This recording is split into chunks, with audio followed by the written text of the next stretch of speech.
Hello viewers, আসসালামু আলাইকুম। চলে এসেছি গরম গরম আলুর কচুরি বা আলুর পুরি নিয়ে। এটা খেতে যেমন ভীষণ মজাদার হয়, রান্না করা যাবে কিন্তু একদমই হাতের কাছের উপকরণ দিয়ে খুবই অল্প সময়ে।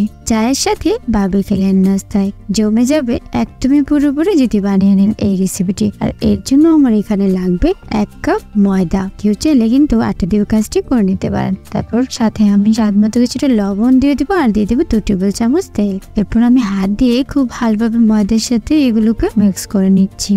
অবশ্যই ভালোভাবে কিন্তু এটা মিক্স করে নিতে হবে। এবং হাত দিয়ে এটাকে চেপে ধরলে একটু মোটা হবে এবং চাপ দিলে এটা ভেঙে যাবে, তখনই বুঝতে হবে এটা মাখাটা পারফেক্ট হয়েছে। এরপর আমি অল্প কিছুটা পানি দিয়ে একটা ভালো ডো তৈরি করে নেব। অবশ্যই পানিটাকে আস্তে আস্তে করে দিয়ে ডোটা তৈরি করে নিতে হবে। তো আমি পরিমাণ বুঝে পাবি কিন্তু পানিটা দিয়ে খুব সুন্দরভাবে একটা ডো তৈরি করে নিচ্ছি।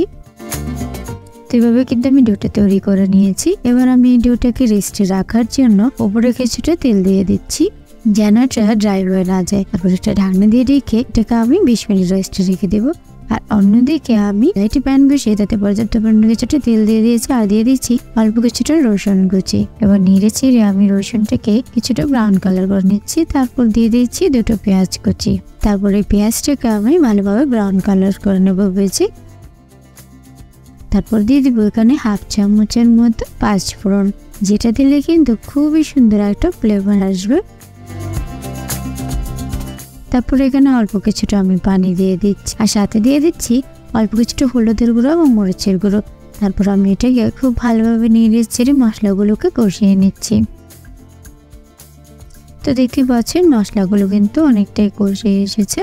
তারপর এর মধ্যে আমি একটা আলু দিয়েছি, যেটা আগে আমি কিউব করে কেটে নিয়েছিলাম। শুধুমাত্র আপনি 1 কাপ ময়দার আলু দিয়ে কিন্তু খুব সুন্দরভাবে এই নাস্তাটা আপনি তৈরি করে নিতে পারবেন।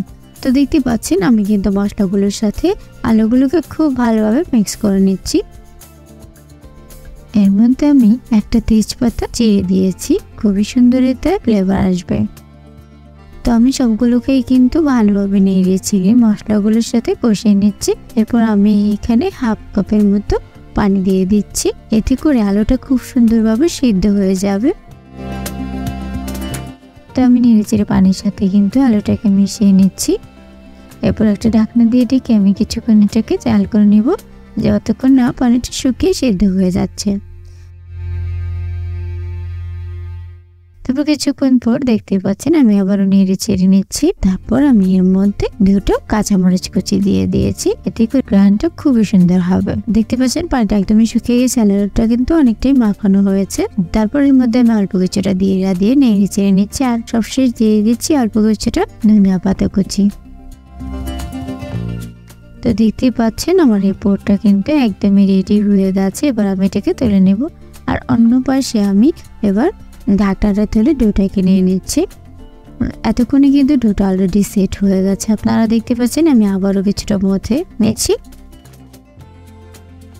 তারপর আমি চাকুর সাহায্যে ছোট ছোট করে একটুগুলোকে পেস্ট করে নিচ্ছি।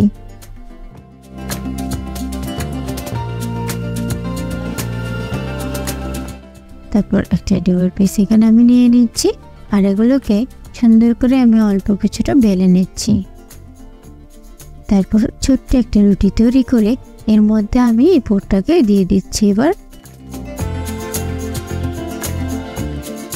তারপর আমি এই রুটিটাকে হাতে নিয়ে এবার পোরটাকে ঢেকে দেওয়ার জন্য দুপাশ থেকে রুটিটাকে টেনে মুখটা বন্ধ করে দিচ্ছি। এটা খুব ভালোভাবে কিন্তু করে দিতে হবে যেন বের হয়ে না যায়। তারপর আলতো হাতে আমি এটাকে আবারও কিছুটা বেলে নিচ্ছি।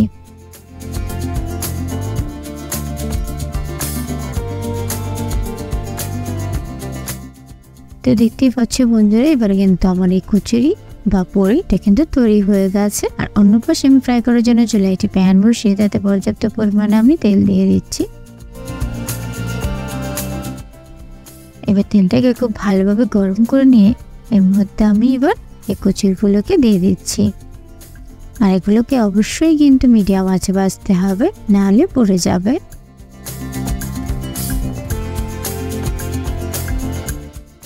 তো আমি এইভাবে কিন্তু দুপাশটাই খুব সুন্দরভাবে ব্রাউন কালার করে নেব।